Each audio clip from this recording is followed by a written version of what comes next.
Então, meus irmãos, vou ler um texto do livro Vinha de Luz, é o capítulo 64, Fermento Velho. Alimpai-vos, pois, do fermento velho, para que sejais nova massa. Paulo, Coríntios 5:7. Existem velhas fermentações de natureza mental que representam tóxicos perigosos ao equilíbrio da alma. Muito comum observarmos companheiros ansiosos por íntima identificação com o pretérito, na teia de passadas reencarnações. Acontece, porém, que a maioria dos encarnados na Terra não possuem uma vida pregressa respeitável e digna, em que possam recolher sementes de exemplificação cristã. Quase todos nos embebedávamos com o licor mentiroso da vaidade em administrando os patrimônios do mundo, quando não nos embriagávamos com o vinho destruidor do crime, ser chamados a obedecer nas obras do Senhor. Quem possua forças e luzes para conhecer experiências fracassadas, compreendendo a própria inferioridade, talvez aproveite algo de útil, relendo páginas vivas que se foram. Os aprendizes desse Jaez, contudo, são ainda raros nos trabalhos de recapitulação na carne, junto da qual a compaixão divina concede ao servo falido a bênção do esquecimento para a valorização das novas iniciativas. Não guardes, portanto, o fermento velho no coração. Cada dia nos conclama a vida mais nobre e mais alta. Reformemo-nos à claridade do infinito bem, a fim de que sejamos nova massa espiritual nas mãos de nosso Senhor. Então, muitos de nós, desejamos recordar o que fomos em vidas passadas, mas essa é uma ilusão, porque essa encarnação, sem dúvida, é a nossa melhor versão, não é? Se nós mergulharmos no passado, com certeza vamos encontrar crimes, vamos encontrar sofrimento, dores morais. Então, esquecer o que se foi é uma bênção. Muitos pensam, eu quero lembrar, porque eu queria saber se eu fui um rei, se eu fui um príncipe. Mas, aí é que é problema mesmo, né? Se foi rei, se foi rainha, aí é que é problema. Então, é sempre o orgulho que nos chama para pensar em ver o que fomos em vidas passadas. Dá para sabermos mais ou menos o que fomos pelas nossas tendências atuais, nós temos como saber o que nós fomos. E então, com isso, mudarmos de rumo, né? Como disse o Divaldo nesse seminário, nesse último livro que ele lançou, novos rumos, novos caminhos. Então, é isso. Vamos, então, ouvir a oração que a nossa irmã vai fazer, Malvina, para o nosso ambiente. Pode ser, Malvina? Pode. Eu derrubei o telefone aqui, foi uma graça. Ai, Senhor. Querido Jesus, nesse instante, queremos te agradecer por tudo que nos destes, pela vida, pela família, pelos nossos amigos e por tudo, Mestre Jesus. nesse instante. Agradeço pela minha saúde, pela minha tranquilidade em que estou vivendo nesse momento, por ter alcançado a graça de me curar da situação em que eu me encontrava. Te peço, Jesus, pelos nossos irmãos, os nossos amigos, que as tuas bênçãos sejam em todos os lares. Mestre Jesus, te peço por aqueles que estão nas ruas, que chegue até eles uma mão amiga que estenda para ouvir, para levar uma sopa quentinha, um agasalho e aconchegar essas pessoas tão sofridas. Jesus, te peço pelos hospitais, pelas creches, os orfanatos, os lares dos idosos e os lares daqueles em que são viciados em bebida, em drogas, que acalme, Senhor, o coração desses familiares, para que eles saibam cuidar do seu ente que está em situação tão difícil. Ajuda-nos, Senhor, a compartilhar com os nossos irmãos as nossas alegrias e até as nossas dores, para que possamos estar unidos uns com os outros neste aprendizado desse evangelho tão maravilhoso. Obrigada, Jesus, pelo dia de hoje e por tudo que nos destes. Sede, Jesus, conosco, hoje e agora, por todo sempre. Que assim seja. Que assim seja, graças a Deus. Então, meus queridos, vocês, eu não vou ver ninguém levantar a mão para falar, então vocês têm que dizer, né? Abrir o microfone, interromper, tá bom? Porque eu vou estar com o texto aqui na tela. Vocês estão me vendo, mas eu não vou ver vocês. Uhum. Tá certo? Então, nós estamos no capítulo 14. Olha como que já avançamos, hein? De o Evangelho, nós estamos na sequência. Capítulo 14 do Evangelho segundo o Espiritismo. Quem tiver o Evangelho aí pode abrir no capítulo 14. 14 é em números romanos, é um X, um Izinho e um V. Isso que é 14. X e V. Então, irei logo no começo do capítulo 14, o item 1. Honrai a vosso pai e a vossa mãe. Então, os meus filhos que estão aí, né, me ouvindo, alô? Esse capítulo, ele fala, na verdade, da lei antiga, né, do mandamento, de um dos mandamentos de Moisés, honrai vosso pai e vossa mãe. Então, Jesus, ele fala que ele não veio destruir a lei, e em vários momentos ele faz referência à lei de Moisés. A lei de Moisés, em verdade, são os 10 mandamentos. Essa é a lei divina. As outras leis, 5 livros, chamado Deuteronômio, de 5 livros, esses 5 livros, eles são leis civis.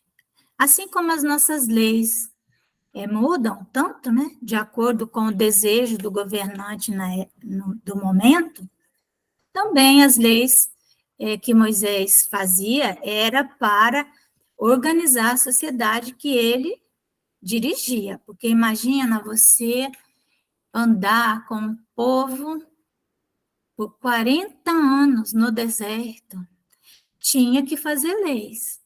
E, evidentemente, que ele dizia que as leis que ele fazia, elas eram de origem divina e vinham com a chancela de Deus, porque era a única forma desse povo obedecer Ele não tinha um exército, uma força armada que pudesse obrigar o povo a respeitar as regras que ele estabelecia, né? Então, ele tinha que criar um poder de persuasão, que a gente chama, né? Tipo assim, fazer a lei ser cumprida, as leis civis dele. Então, ele dizia que era Deus que mandava. Mas a lei divina são apenas os 10 mandamentos, tá bom? Então,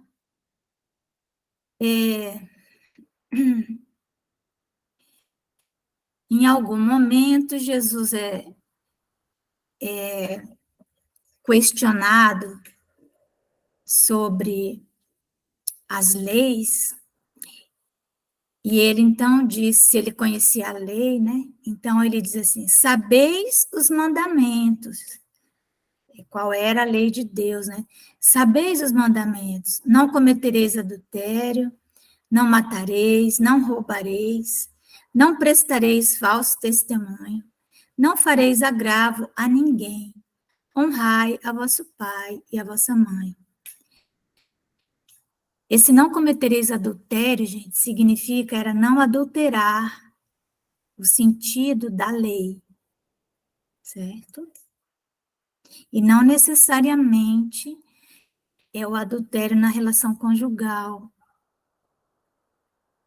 Honrai a vosso pai e a vossa mãe. Olha que interessante, né? Aqui já é no decálogo mesmo, né? Os 10 mandamentos. Como que está o texto? Porque esse aqui é honrai a vossa... Esse aqui Jesus está falando resumido. Então, nós vamos encontrar isso em Marcos, em Lucas e em Mateus, no Novo Testamento. Jesus repetindo. Mas essa linha, né, do honrar a vosso pai e a vossa mãe, no decálogo significa 10, os 10 mandamentos, está escrito assim: honrai a vosso pai e a vossa mãe, a fim de viverdes longo tempo na terra que o Senhor vosso Deus vos dará. Veja que eles estavam atravessando o deserto em busca da terra de Canaã, que era um local, naquela região, Canaã, muito fértil. Então, eles estavam na direção da Canaã, né? E é o único mandamento que Deus coloca uma promessa: honrar pai e mãe a fim de viver longo tempo na terra, que o Senhor vosso Deus vos dará. O que é honrar pai e honrar mãe, né? Não está mandando amar, mandando honrar. E quem quiser viver longo tempo, tem que cumprir esse mandamento. Então, piedade filial. Vocês se lembram que nós falamos no nosso último estudo sobre piedade, não é? E a piedade, ela significa Deus em substância. É isso que significa piedade. Pie significa Deus. Dade é um sufixo que dá a ideia de concretude para aquilo que precisamos de um raciocínio abstrato, né, para substantivos abstratos, que a gente chama. Então, Deus é uma coisa abstrata, nós não conseguimos dar concretude à ideia de Deus. Mas piedade significa Deus em concreto, então significa realizar Deus na nossa vida. Então, é muito mais do que simplesmente sentir uma compaixão. A compaixão, se ela não for perene, se ela não for uma conquista da nossa alma, a compaixão será apenas uma sensação momentânea, que a pessoa sente naquele momento e vai e age. A compaixão, quando ela se torna uma sensação depurada, ela se transforma em piedade. Aí ela já é um sentimento do qual nós não perdemos mais. Então, a piedade filial, ela é necessária para que você possa honrar vosso pai e vossa mãe. Então, nós temos que ir desenvolvendo a compaixão pela mãe e pelo pai, a partir de pequenos momentos, até um ponto que essa compaixão se transforma numa piedade, se transforma realmente em Deus em nós. Olha como é complicado isso aí não é fácil, não. Então, vamos ver o que os espíritos estão falando, né? Tudo bem que eu sou mãe, né? Mas eu também sou filha. O mandamento, honrai a vosso pai e a vossa mãe, olha só, é um corolário da lei geral de caridade e amor ao próximo. Corolário é uma coroa. É o último, o que é que você põe na cabeça? Cabeça é a última coisa que a gente tem. Então, a coroa. A coroa da caridade e do amor ao próximo é a piedade filial. Então, a piedade, ela já não é mais uma sensação, ela é um sentimento. Portanto, é uma conquista que nós nunca mais vamos perder. As sensações, elas estão misturadas com muita coisa material, né? A gente ainda na sensação, a gente precisa fazer análise. Ah, será que eu ajudo? Será que eu faço isso pela minha mãe? Será que eu não faço? Será que a minha mãe está merecendo? Ah, estou chateada com a minha mãe. Tudo isso são raciocínios que significa que ainda aquela pessoa não atingiu a piedade, né? Será que eu dou um presente para minha mãe? Né, Jonathan? Será que eu faço isso? Né? Não, né? Então, piedade, Fica na dúvida, né? se você ficou na dúvida, é porque não tem a piedade. Aliás, o Emmanuel, ele diz assim, na dúvida entre fazer ou não fazer o bem, faça o bem. Sim. Faça o bem. Então, quando vocês pensarem nós, né, eu, minha mãe e meu pai desencarnaram, mas eu trazia isso muito, muito próximo de mim, né? Eu pensava assim, acho que a mamãe precisa disso. Se eu achava que aquilo era necessário, eu movia céus e terras para conseguir, né? Claro que às vezes é um supérfluo, é uma coisa assim que, né? Mas eu devo dizer assim que eu tenho muita gratidão pelos meus filhos, né? Estou brincando e realmente eu me sinto alguém muito que vocês sempre procuram estar muito me atendendo, assim, me honrando, né? Mas isso não é muito Bom, comum, não, gente. Então, é o corolário. Visto que não pode amar o seu próximo aquele que não ama a seu pai e a sua mãe. Mas o termo honrai, né, porque é honrai vosso pai e vossa mãe, que está na lei, encerra um dever a mais para com eles, que é o da piedade filial, isso que eu estou falando. É muito mais do que simplesmente essa honra, ela exige que a sua compaixão, ela chegue ao nível máximo, né? Nível máximo.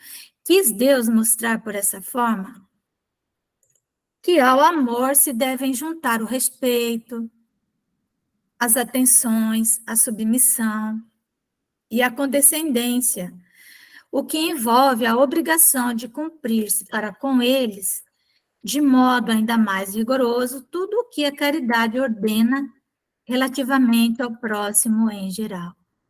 Esse dever se estende naturalmente às pessoas, não é? Que fazem às vezes de pai e de mãe, as quais tanto maior mérito têm, quanto menos obrigatório é para elas o devotamento. Porque tem mães e tem pais que abrem mão da paternidade e da maternidade, né? Então, eles abriram mão dessa tarefa, desse dever, dessa missão. E tem pessoas que assumem essa tarefa sem terem essa obrigação biológica, vamos dizer assim, né? Então, Deus pune sempre com rigor toda violação desse mandamento. Honrar a seu pai e a sua mãe não consiste apenas em respeitá-los, é também assisti-los na necessidade, é proporcionar-lhes repouso na velhice, é cercá-los de cuidados, como eles fizeram conosco na infância. Sobretudo para com os pais sem recursos, é que se demonstra a verdadeira piedade filial. Porque às vezes, né, os pais têm condições, eles pagam cuidadores para cuidar deles, tem vários serviçais. Então, aos filhos fica mais aquela questão mesmo da convivência, né? Mas tem pais que não têm condição financeira. E aí, os filhos, aí é que eles precisam demonstrar, né? Porque a piedade é algo que você demonstra. Dade significa concreto, você demonstra no concreto. Não é só dizer assim, eu gosto da minha mãe, eu gosto do meu pai. Você tem que demonstrar isso com atos concretos, não é? Igual, né, Malvina? Filho, às vezes acaba o crédito no celular, a filha vai e põe o crédito. Piedade filial, é isso, é um dever. Obedecem a esse mandamento os que julgam fazer grande coisa porque dão a seus pais o estritamente necessário para não morrerem de fome, enquanto eles de nada se privam, atirando-os para os cômodos mais ínfimos da casa, apenas por não os deixar na rua, reservando para si o que é de melhor e de mais confortável. Então, quem faz isso obedece esse mandamento? Ainda bem quando não o fazem de má vontade e não os obrigam a comprar caro o que lhes resta a viver, descarregando sobre eles o peso do governo da casa. Será então aos pais velhos e fracos que cabe servir a filhos jovens e fortes? Quantos filhos, não é? Entregam seus filhos, netos, né, para os avós criarem, os avós que já cuidaram dos seus filhos, que já estão, não tem mais a mesma energia vital e agora tem que cuidar, é diferente de conviver, de estar próximo, passar final de semana, mas cuidar, criar, educar, não é tarefa dos avós, né? Ter-lhes-á a mãe vendido leite quando os amamentava? Contou porventura suas vigílias? Vigílias é quando você fica sem dormir, né? Quando eles estavam doentes, os passos que deram para lhes obter o de que necessitavam? Não, os filhos não devem a seus pais pobres só o estritamente necessário. Devem eles também, na medida do que puderem, claro, né? Evidente, se não tem condição, não tem. Mas na medida do que puder, porque há quantos filhos que têm condição financeira e eles são egoístas, não é? Na medida do que puderem, os pequenos nada supérfluos, né? Dá uma coisa a mais, um pijaminha, né, Jonathan? Uma bolsa, um reloginho, né? Igual o Jonathan tanto faz comigo, que é até demais. Os pequenos nada supérfluos, as solicitudes, os cuidados amáveis, que são... Pijaminha da intimíssima, né, mãe? Hã? Não fala Pijama da da intimíssima. honra, exatamente. E a Ai, meu Deus. Júlia, né, que está sempre fazendo bolo, sempre fazendo tanta coisa. Nossa, Os filhos, meus filhos em geral, são maravilhosos. Né? Que são, então, assim, ó, aqueles nada supérfluos, as solicitudes, os cuidados amáveis, que são apenas o juro do que receberam, o pagamento de uma dívida sagrada. Unicamente essa é a piedade filial, grata a Deus. É só essa. Não adianta querer inventar outra. Ai, pois, daquele que ouvida, né, que esquece o que deve aos que o ampararam em sua fraqueza, e que com a vida material lhe deram a vida moral, que muitas vezes se impuseram duras privações para lhe garantir o bem-estar. Ai do ingrato. Então, isso aqui é uma coisa interessante. Ai do ingrato. Porque a ingratidão não é só do filho para com os pais, né? A ingratidão, ela é a ausência do sentimento da graça, né? A pessoa que não consegue reconhecer aquilo que ela recebeu de graça, né? Porque ele não tem dentro dele o sentimento da graça, ele não consegue enxergar o que ele recebeu de graça, e por isso também ele não consegue dar nada, né? Aquela alma egoísta. Então, ai do ingrato, será punido com a ingratidão e o abandono. Será ferido nas suas mais caras afeições, algumas vezes já na existência atual, mas com certeza noutra, em que sofrerá o que houver feito aos outros. Agora vem aqueles pais, né, que descuram, né, que não cumprem seus deveres. Alguns pais, é certo, descuram de seus deveres e não são para os filhos o que deviam ser. Mas a Deus é que compete puni-los e não a seus filhos. Não compete a estes censurá-los, porque talvez hajam merecido que aqueles fossem quais se mostram. Se a lei da caridade manda se pague o mal com o bem, se seja indulgente para as imperfeições de outrem, se não diga mal do próximo, se lhe esqueçam e perdoem os agravos, se ame até os inimigos, quão maiores não hão de ser essas obrigações, tratando-se de filhos para com os pais. Devem, pois, os filhos tomar como regra de conduta para com seus pais todos os preceitos de Jesus concernentes ao próximo e ter presente que todo procedimento censurável com relação aos estranhos, ainda mais censurável se torna relativamente aos pais, e que o que talvez não passe de simples falta no primeiro caso, pode ser considerado um crime no segundo, porque aqui a falta de caridade se junta à ingratidão. Então, são aqueles pais que criam os filhos assim, meio ao Deus dará, né?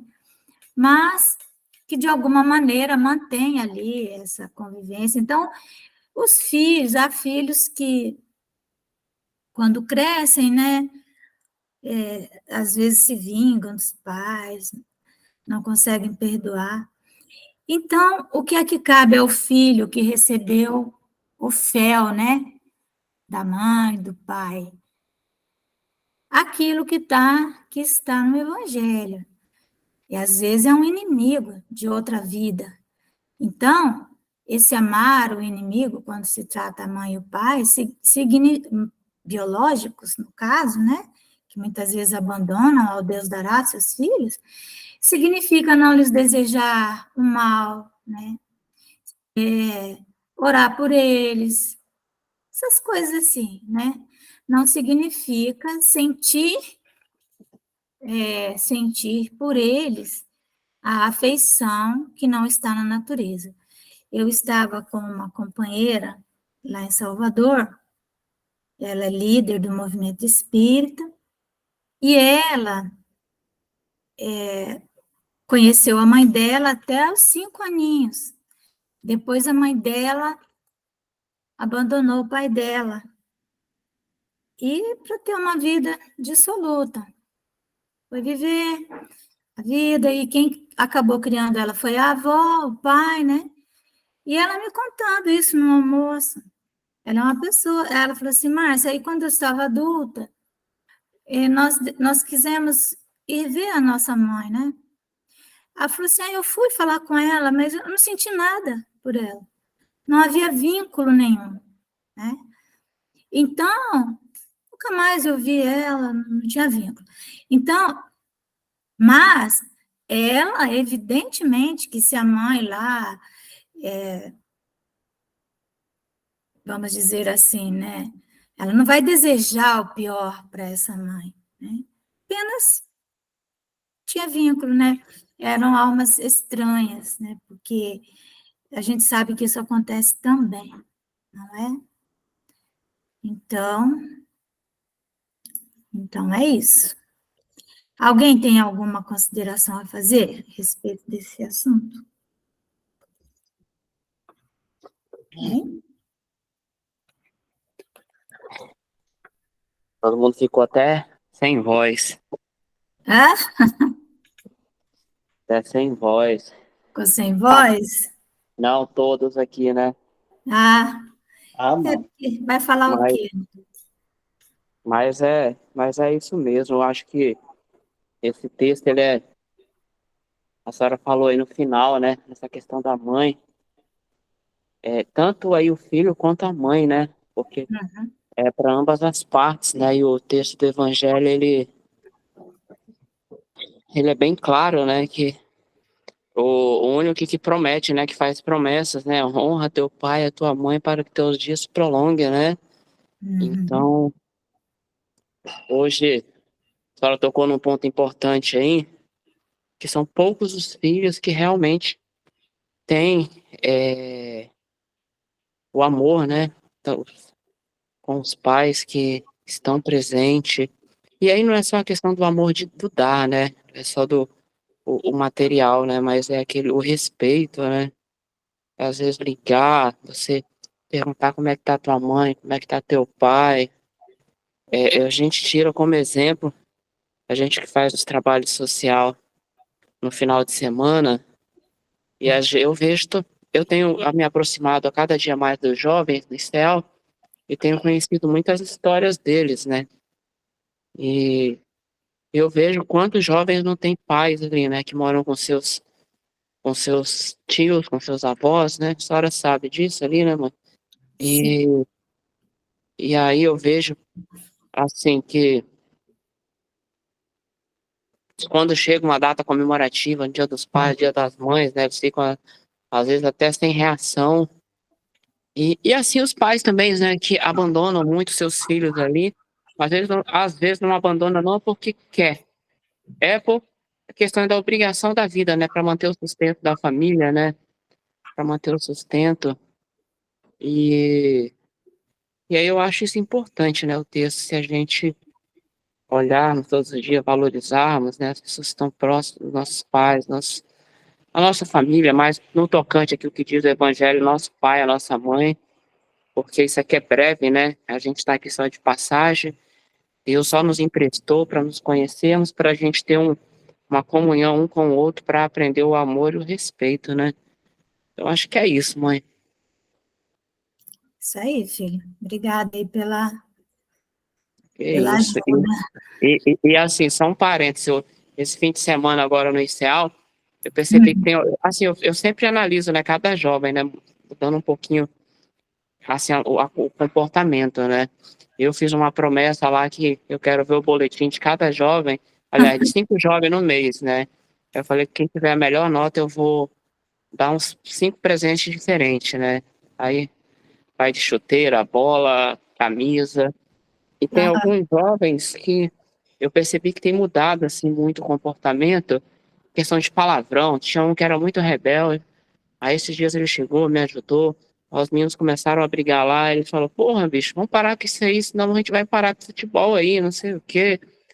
Aí aí todo dia antes da gente ir embora, eu vou lá comprar Didio pra eles, comprar bolacha, aí ele bateu no meu carro: "Tio, vai com Deus, fica bem, viu, que Deus te abençoe e tal". Aí eu fiquei pensando, eu falei: "Caramba, alguma coisa mudou nele, né". Não deixa de ser nossos filhos, né, Jonatas? Não, mas não deixa, não deixa. Então eles São os, consideram a gente como pai e mãe, né? é, são os filhos, vamos dizer assim, do Calvário. E São Jesus nos filhos. convoca a cuidar desses filhos do Calvário, porque os pais biológicos deles ou não têm condições, ou são almas muito precárias, né? Que não Justamente. conseguem Às cuidar nem vezes, de si mesmo. às vezes as pessoas me perguntam que eu dou muita bola para os meninos, né? Só tocando a questão. E todo sábado eu acabo deixando a bola que eu compro. Mas por que que tu dá direto? Aí tu acaba ficando sem. Eu falei, ai, cara, é a única coisa que eles têm para se divertir nesse bairro. Então, Aham, se, é. se eu não E fizer assim, isso, quem que vai fazer, né? O poder público não é, que já nos enganou bastante aqui. Nossa, verdade. É isso, gente. Então, agora, meus queridos, hoje nós vamos continuar o nosso estudo da Gênese, Certo. e como nós sempre lembramos, né? A Gênese é o livro dos Espíritos, é dividido em 5 partes. Então, toda a parte que fala, né? A primeira parte do livro dos Espíritos fala sobre a criação, sobre o mundo material, né? Sobre como teria sido criado a Terra, essas coisas assim. E aí, então, depois do Livro dos Espíritos, cada parte dele, Allan Kardec elaborou, né, um livro especificamente. Por exemplo, das leis morais saiu o Evangelho segundo o Espiritismo. E a Gênese saiu das causas primárias, saiu a Gênese. Então, hoje nós vamos começar aqui o capítulo 13, Caracteres dos Milagres. Então, os milagres no sentido teológico, né?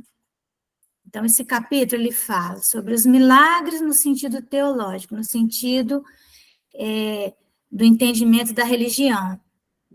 Aí, depois vem, o Espiritismo não faz milagres, depois o outro item, faz Deus milagres, e depois o sobrenatural e as religiões. Então, nós vamos seguir aqui até um tanto, né? E a gente, na próxima quinta-feira, sempre vamos dar sequência à Gênesis, tá bom?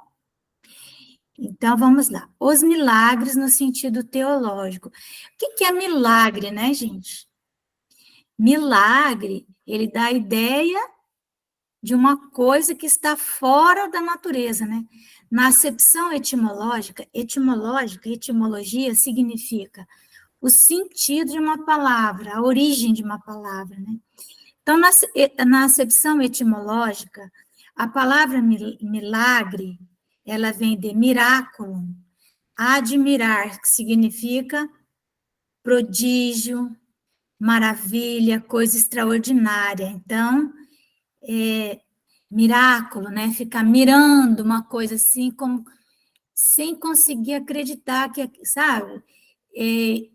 Quando você fica mirando algo como se aquilo fosse uma coisa extraordinária, né? Então a gente fala, nossa, é um milagre isso, é algo maravilhoso, isso significa um milagre. Então, mas isso é a origem da palavra, algo extraordinário, fora do comum, fora do ordinário. Mas a academia, né, definiu essa palavra como sendo um ato do poder divino contrário às leis da natureza conhecida. Então, mas veja, contrário às leis da natureza conhecidas. Pode ser que existam leis da natureza, né, desconhecidas, e aquilo que parecia ser um milagre, né, ou contrário às leis naturais, deixa de ser.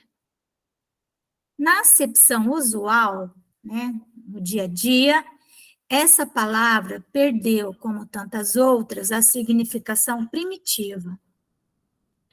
De geral, que era, se tornou de aplicação restrita a uma ordem particular de fatos.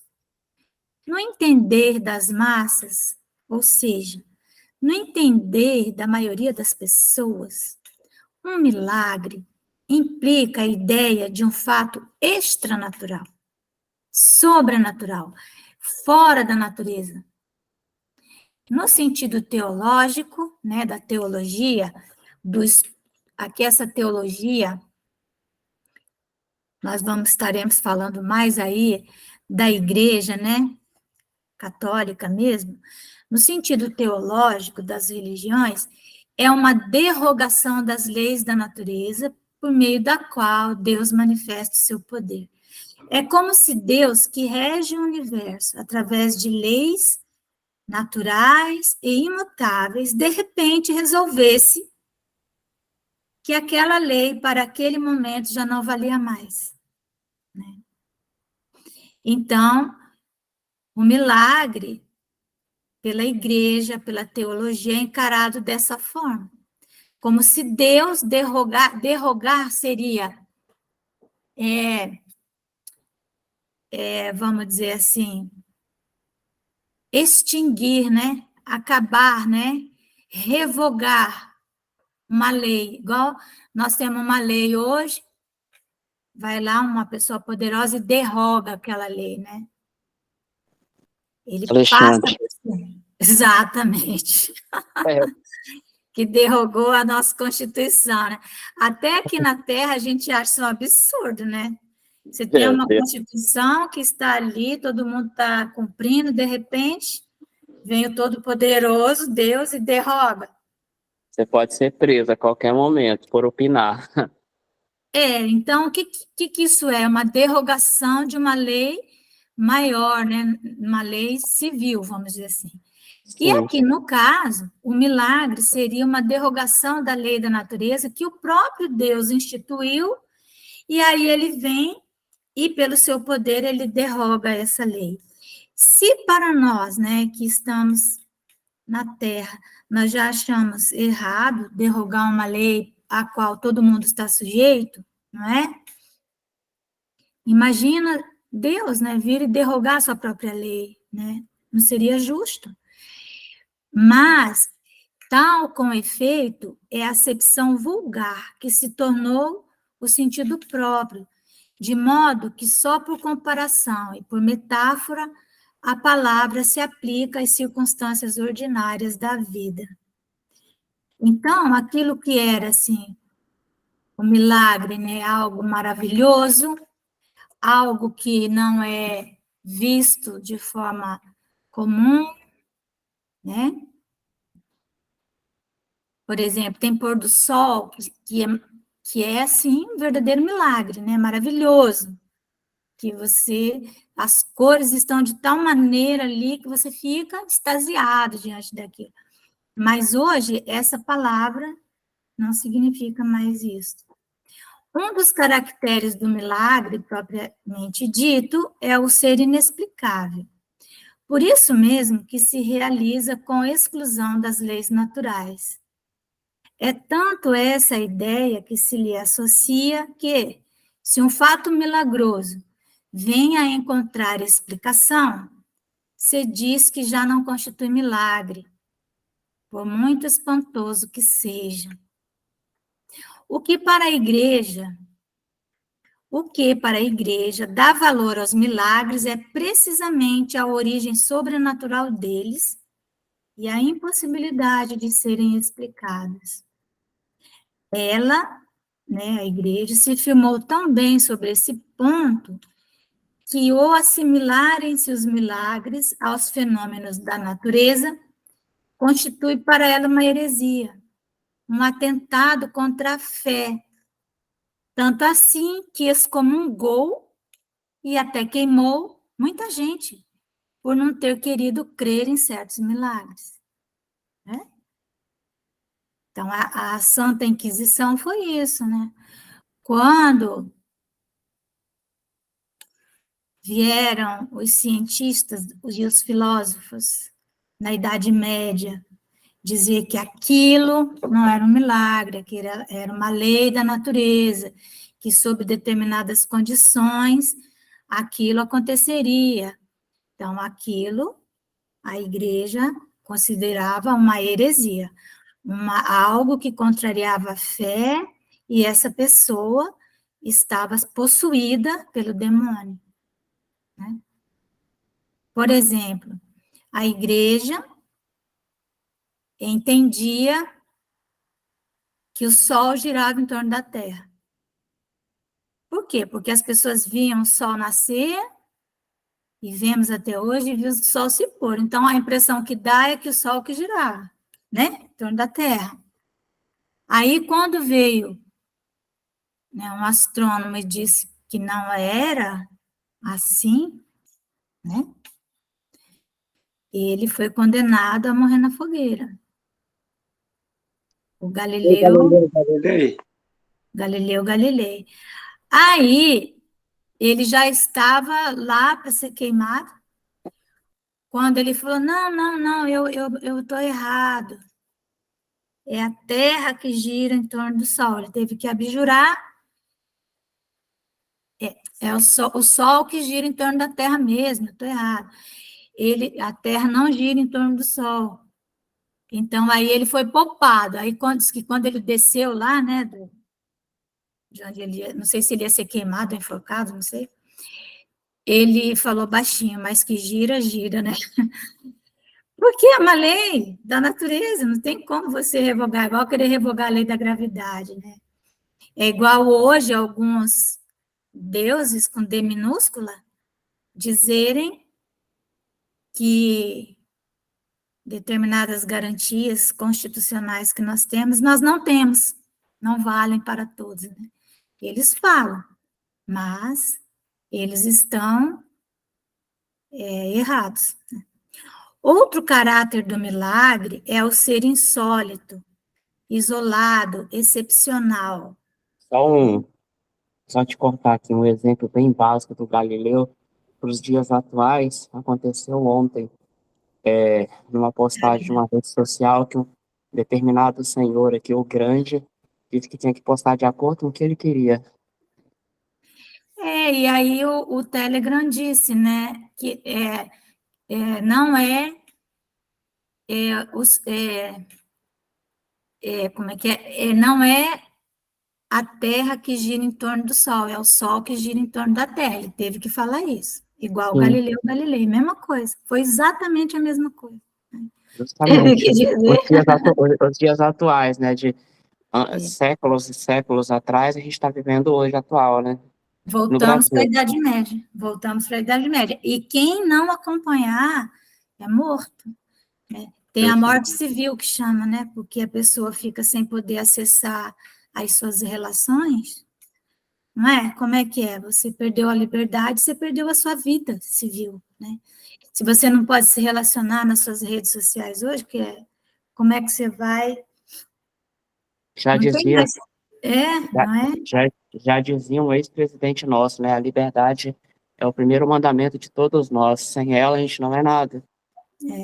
E o Espiritismo, né, tem como um dos seus princípios básicos livre-arbítrio, né? Que é a Sim, liberdade mais profunda, né? justamente, Enfim, né? né? Então, aí, o milagre, então, né, como a igreja o entende, o caráter dele é ser insólito, né, quer dizer, sozinho, isolado, excepcional. Logo que um fenômeno se reproduz, quer espontânea, quer voluntariamente, é que está submetido a uma lei. E desde então, seja ou não seja conhecida a lei, já não pode haver milagres, né? É igual à água, né? Então, quando o cientista pegou, né, dois átomos de hidrogênio, um átomo de oxigênio, colocou junto, passou uma corrente elétrica e transformou em água, a partir daquele momento, né, a molécula de água não era mais milagre da natureza, né? Ela estava submetida a uma lei, né? Aos olhos dos ignorantes, a ciência faz milagres todos os dias. Porque a pessoa ignorante, ela não consegue entender, né? Uhum. Se um homem que se ache realmente morto for chamado à vida por intervenção divina, haverá verdadeiro milagre, por ser esse um fato contrário às leis da natureza. Mas, se em tal homem houver apenas aparências de morte, se lhe restar uma vitalidade latente e a ciência ou uma ação magnética conseguir reanimá-lo, para as pessoas esclarecidas, ter-se-á dado um fenômeno natural, mas para o vulgo ignorante, o fato passará por miraculoso. Que aconteceu com Lázaro, né? Lázaro não estava morto, ele estava sob efeito de uma doença, né? Catalepsia. É o efeito catatônico, né? O efeito catatônico da catalepsia. Lance um físico do meio de certas campinas um papagaio elétrico e faça que o raio caia sob uma árvore, e certamente esse novo Prometeu, né, Deus, será tido por armado de diabólico poder, se ele estiver entre almas primárias, né? Houvesse, porém, Josué detido o movimento do sol ou antes da terra, e teríamos aí o verdadeiro milagre, porquanto nenhum magnetizador existe dotado de bastante poder para operar semelhante prodígio. Foram fecundos em milagres os séculos da ignorância, lógico, né? Porque se considerava sobrenatural tudo aquilo cuja causa não se conhecia. À proporção que a ciência revelou novas leis, o círculo do maravilhoso se foi restringindo. Mas como a ciência ainda não explora todo o vasto campo da natureza, larga parte dele ficou reservada para o maravilhoso. Então, nós vamos encerrar aqui, e principalmente, o que é esse maravilhoso, né? Ele que nós vamos entender que maravilhoso é esse. Os fenômenos espiríticos, né? As relações com o mundo espiritual que se dão e que essas leis não são conhecidas da maioria das pessoas. A mediunidade, por exemplo, mesmo entre os espíritas, poucos conhecem as leis que regem esse fenômeno. O que nós conhecemos ainda é superficial com relação a como se dá a relação do mundo espiritual com o mundo corporal. Então, muita coisa nos passa despercebida. Nós também não aprendemos a desenvolver a nossa percepção do mundo espiritual. Então, não conseguimos enxergar com os olhos da mediunidade. E muitas coisas nós não percebemos, ou quando percebemos, damos uma explicação errada, às vezes. Uma explicação, às vezes, de uma causa que não é aquela, né? Às vezes é um espírito, mas a gente dá uma outra explicação. Ah, foi o vento que passou aí e levantou a cortina. Não, mas não estava ventando. Ah, mas é que a gente não viu o vento, né? Então, é isso. Nós vamos... As materializações de espírito, né? Como é que se davam? Como é que era? Não é? Materialização dos espíritos. As pessoas começaram a dar explicações as mais diversas, inclusive alucinação coletiva. Tem explicações que elas são mais miraculosas do que a explicação de você considerar a mediunidade e um espírito, né? Então, é isso, gente. O espiritismo está aí para ir nos aclarando, né, as nossas ideias. E aí, eu vou parar a gravação, vocês permaneçam aí, tá bom?